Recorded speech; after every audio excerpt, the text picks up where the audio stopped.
So many of us grew up believing lies about aging, not little lies, but big ones. The kind that sink deep into our minds, shaping how we see ourselves once the gray hair shows up, once the birthdays pile on. And here's the shocking part. Most of those lies, they aren't even true. They keep us smaller, quieter, weaker than we really are. If you've ever felt like getting older means fading away, stick with me. Because today, I'm sharing 4 lies I stopped believing about aging and how letting go of them completely changed my life. And hey, before we dive in, if this message resonates, hit that subscribe button. Because together we're building a space where age isn't something to fear, it's something to live fully. Lie number 1. After a certain age, it's all downhill. This was the first lie that haunted me, and I bet you've heard it too. We grow up watching commercials, listening to jokes, reading magazines that quietly whisper, once you cross 50, 60, 70, your best years are behind you. You're supposed to step aside, let the younger generation shine. Except that your role now is smaller, and for a long time, I believed it. Every new ache in my back felt like evidence. Every gray hair was another reminder.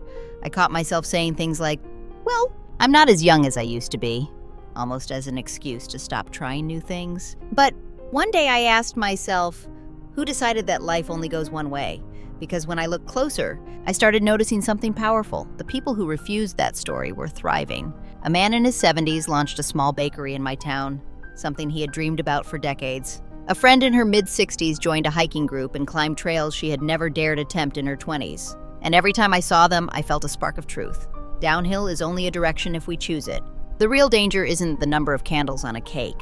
It's the belief that those candles define us. Life doesn't shrink unless we let it. In fact, it often expands because we finally know ourselves well enough to pursue what actually matters. Here's the twist most people don't expect. These years can hold freedom we never had before. Less pressure to prove, more clarity about who we are, more courage to say no to nonsense and yes to joy. So no, it's not all downhill, it's a turning point. And what waits at the turn might just surprise you. Lie number 2. You're supposed to slow down. This one nearly got me too. The world sends us so many subtle messages. Don't push too hard. Take it easy. Stay safe. Retirement is painted as a long, quiet slide into stillness. Rocking chairs, TV, maybe the occasional holiday with the grandkids. And while rest matters, let's be honest, too much, rest can feel like rust. I used to think slowing down was the mature thing to do, that chasing excitement or passion was somehow childish at my age. But the truth is, slowing down didn't make me peaceful. It made me restless. Our bodies might not move the way they did at 20, but our souls, they still crave movement. And movement doesn't always mean running marathons. It can mean walking each morning, picking up a camera, traveling somewhere new, or even joining a local group just to laugh and talk. The real medicine is momentum. I'll never forget seeing a woman, maybe late 60s, spinning around in the park to live music. Strangers stared.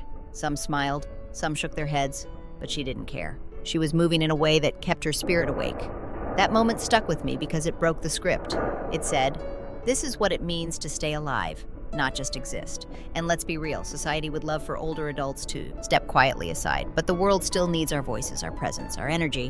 When we keep moving, physically, emotionally, socially, we remind others and ourselves, slowing down isn't destiny, it's a choice.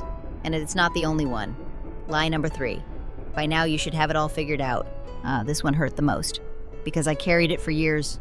Somewhere along the line, I convinced myself that by 50, by 60, surely by 70, life was supposed to be neat and orderly, that I'd know exactly who I was, what I wanted, and how to stay steady until the end. But life doesn't care about neat little timelines, does it? Careers end unexpectedly, relationships shift, health takes turns we never planned for. Suddenly, the life we thought was settled changes overnight. And when that happens, the old lie creeps in. You should have had this all figured out. What's wrong with you? I've felt that shame. I've sat at the kitchen table staring at bills or staring at an empty chair across from me, wondering how I was back at square one. But here's the hidden truth I finally learned. Starting over isn't a failure.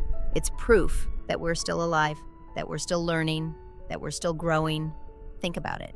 A 20-year-old is praised for reinventing themselves, but a 60-year-old? Too often they're pitied. Why? Growth doesn't have an age limit. Reinvention isn't just for the young. Some of the boldest, wisest changes happen later in life because they're rooted in real experience, not impulse. When I let go of that lie, I felt something incredible. Freedom. The freedom to try again, to explore, to admit, I don't know yet, and that's okay, because life doesn't stop asking us questions, and if we're honest enough to answer, we keep discovering new parts of ourselves, no matter what the birth certificate says. Lie number 4. You're alone in this. This might be the cruelest one of all, because loneliness is heavy. And when we buy the lie that no one else feels the same way, it can crush us. I've seen too many people isolate. They don't want to bother their kids. They don't want to admit they're struggling. They sit in silence, watching the world spin without them. And the lie grows louder. It's just me. I'm the only one. But every time I've opened up, every time I've dared to say I feel lonely or I feel afraid, I've discovered something life-changing. Someone else always says, me too. 2 little words, and suddenly the weight lifts. Suddenly the room doesn't feel so empty. The truth is, aging can feel isolating because our culture doesn't celebrate it. But connection is always closer than we think. It's in community centers, book clubs, church groups, online conversations, even a simple smile with the neighbor across the street. We are wired for belonging, and belonging doesn't expire with age. I remember once sitting at a support group, hearing a man in his 70s describe the same fears I thought were mine alone, the same sleepless nights, the same doubts. I nearly cried with relief because I realized no matter how unique our stories, the emotions we carry are shared. So no, we are not alone. Not in our fears, not in our hopes, and not in this journey through aging. The moment we speak the truth, the lie of loneliness dies. So there you have it. 4 lies about aging I had to unlearn. That life goes downhill. That slowing down is the only way. That we should have it all figured out. And that we're alone. The truth? Aging is not the end of the story.